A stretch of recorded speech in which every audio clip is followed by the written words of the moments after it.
میرے دوستو، انسان کو کل عقل بھی مل جائے تو پھر بھی اللہ کی حکمت کا وہ احاطہ نہیں کر سکتا۔ رب کریم کو زیادہ پتہ ہے کہ ہمارے لیے کون سی چیز بہتر ہے اور کون سی چیز ہمارے لیے نقصان کا باعث ہے۔ اللہ تبارک و تعالی کی حکمت یہ چاہتی ہے کہ میرے بندے پریشان نہ ہوں۔ رب یہ چاہتا ہے کہ میرے بندے کسی جگہ پہ بھی دقت اور پریشانی کا شکار نہ ہو۔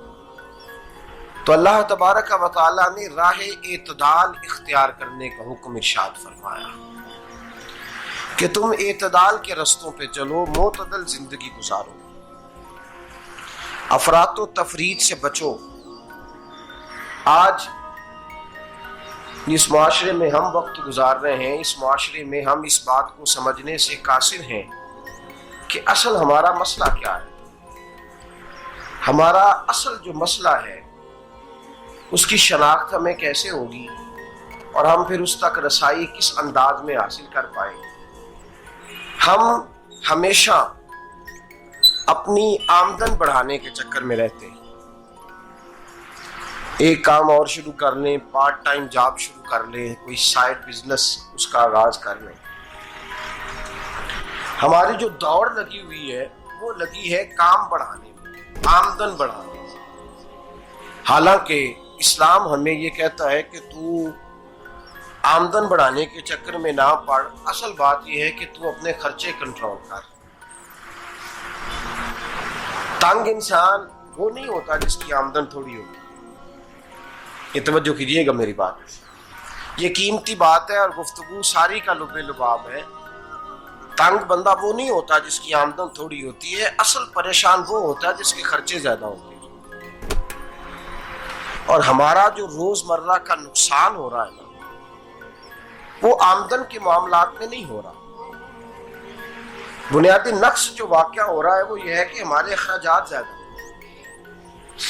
اور وہ اخراجات کسی اور نے نہیں بڑھائے، وہ خرچے ہم نے خود بڑھا لیے ہیں اور اب ہمیں اس کا نقصان بھگتنا پڑ رہا ہے۔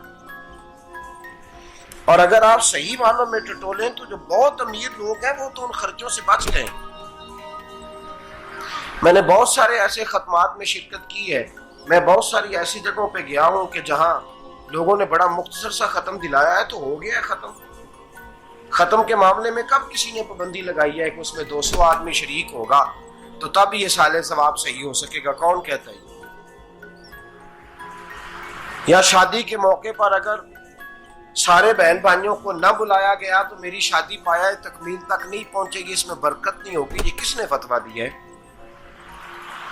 معتدل زندگی کا اسلام حکم دیتا ہے۔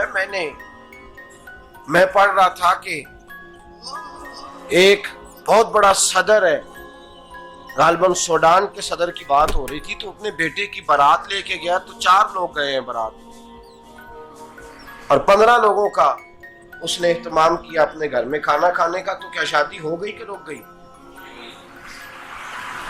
تو بھائی راگ الاپنا اس بات کا کہ بڑی پریشانی ہے، کوئی سائیڈ بزنس شروع کیا جائے فلان جگہ فلان جگہ فلان جگہ، تو اصل معاملہ یہ ہے کہ پہلے ایک بندہ کماتا ہے تو پھر بھی گھر ہی چلتا ہے، پھر بڑا بیٹا ساتھ شامل ہوتا ہے تو پھر بھی گھر ہی چلتا ہے، پھر منجلا بیٹا شامل ہوتا ہے تو پھر بھی گھر ہی چلتا ہے۔ جو رونا دادا جی رویا کرتے تھے کہ بڑی مصیبت ہے، بڑی مشکل ہے، گاؤں میں رہ کے اکیلے ہوتے تھے اور وہ 5